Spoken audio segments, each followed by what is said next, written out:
Hi, welcome to yet another episode of India Ratings and Research Expert Lounge podcast.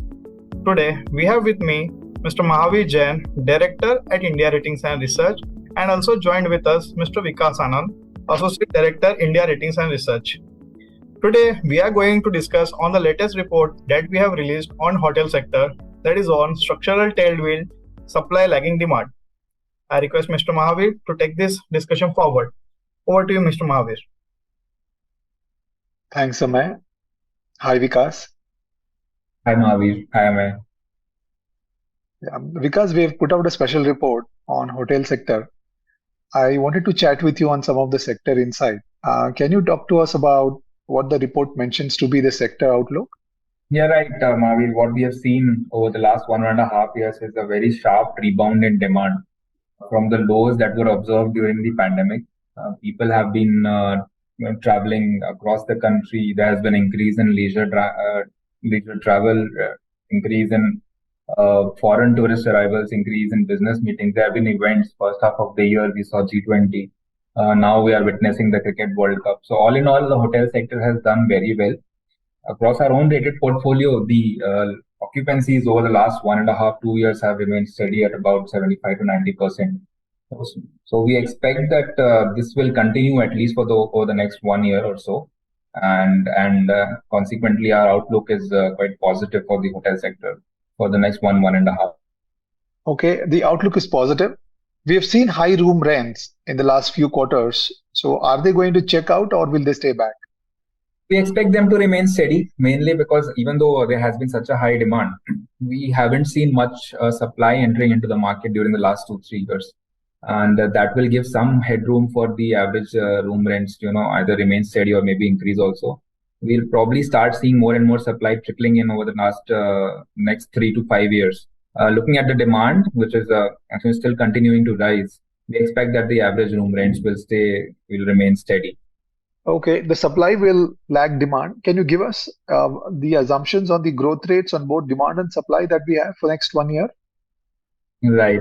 What we have seen is over the last 2 years, there has not been much of a supply. We expect them to we expect the market to start following the demand, and their supply will likely increase by about 3 to 5% year on year over the next 2 years. However, looking at the demand that has been witnessed even during the last 2 quarters, we expect the demand growth to be somewhere around 8 to 10% for the next 2 years. Okay, shifting focus to operating margins now. What are some of the strategies that are being adopted by issuers to address the operating leverage? Right, we have seen the operating margins also improve, as demand has increased.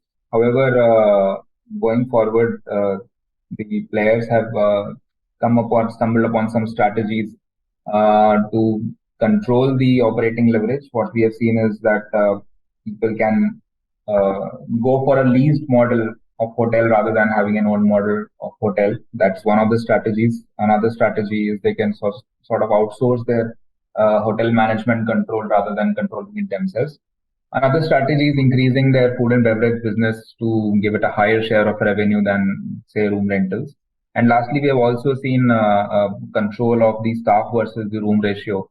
So staff to room ratio has sort of been controlled. So these are some of the strategies that the industry has come up with to control the operating leverage. Okay, we move to our last question now. So there is both an increase in the RevPAR as well as the capex outflows to build up capacities. So what implications would it have on the sector FCF, and what's the outlook on balance sheet leverage? Right. So the leverage for the industry in terms of the capex to CFO is actually quite low. It's probably below 2x. So we expect that, especially going by the increase in demand, people have started doing a lot of capex, which we probably will see over the next 3 to 5 years. During that time, that will be the lead time that will be required for the benefits of this capex to flow in. So we expect that the capex led leverage will probably rise, and it will be steady around levels of say 2 to 2.5x over the next 2 years. Thanks, Vikas. Thank you, Mr. Mahaveer and Mr. Vikas, for taking us through this wire. It was really insightful.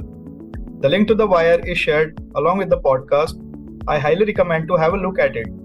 It's a podcast brought to you by India Ratings and Research because for opinion on risk and credits, India comes to us.